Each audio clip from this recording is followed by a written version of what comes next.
बिस्मिल्लाहिर्रहमानिर्रहीम। अस्सलामु अलैकुम।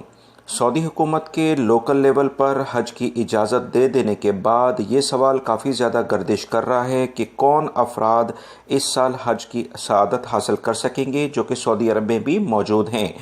इस सिलसिले में मस्जिदुल हराम और मस्जिद नबी सल्लल्लाहु अलैहि वसल्लम अमूर की जनरल प्रेसिडेंसी का मशावरती इजलास हुआ है, जिसमें कुछ अहम चीज़ें सामने आई हैं जो कि इस वीडियो में आपसे शेयर की जा रही हैं।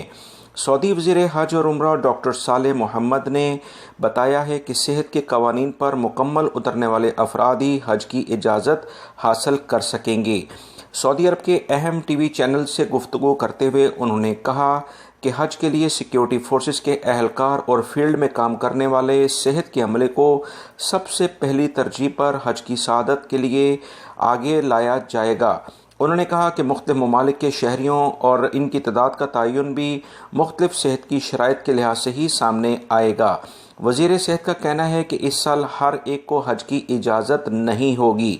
वज़ीर सेहत ने कहा कि सऊदी शहरियों का जहां तक ताल्लुक़ है, इनके लिए भी कवानीन काफ़ी सख्त हैं। वजारत सेहत की कोशिश यही है कि सेहत के लिहाज से जो फील्ड का अमला है और सिक्योरिटी एहलकार हैं वही ज़्यादातर हज की सआदत हासिल कर सकें।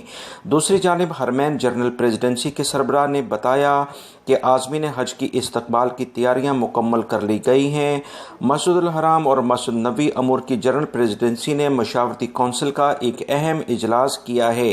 प्रेसिडेंसी के सरबराह डॉक्टर शेख अब्दुर्रहमान अस-सुदैस और कौंसिल के अरकान इसमें शरीक थे।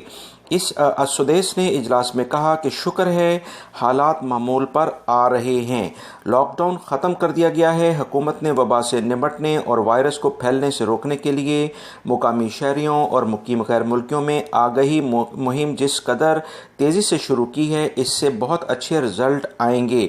आने वाले दिनों में इस बारे में कुछ मखसूस जगहों पर तसरीह यानी कि इजाज़तनामा लाजमी तौर पर लेकर ही गैर मुल्की अफराद जिनको इजाज़त दी जाएगी वो जा सकेंगे। याद रखें, बगैर तसरीह के सऊदी हुकूमत किसी भी सूरत में किसी शख्स को जाने की इजाज़त नहीं देगी। जो भी ऐसा करेंगे वो अपने लिए सख्त नुकसान का बायस बन सकते हैं। मेरी इस वीडियो को लाइक करके शेयर आगे लाजमी कर दीजिएगा। दोस्तों, मैंने अपने दूसरे नए चैनल सऊदी उर्दू न्यूज़ का लिंक कमेंट्स बॉक्स में पिन अप कर दिया है। रोज़ाना की बुनियाद पर अहम तरीन मालूमात वहाँ पर भी शेयर की जाती हैं। आप मेरे दूसरे चैनल को भी सब्सक्राइब कर लें ताकि अहम तरीन न्यूज़, वीडियोज़, अकामे से मुतल्लिक या दीगर इशूज़ से मुतल्लिक आपसे कहीं मिस ना हो जाए। आपकी कीमती वक्त का बहुत बहुत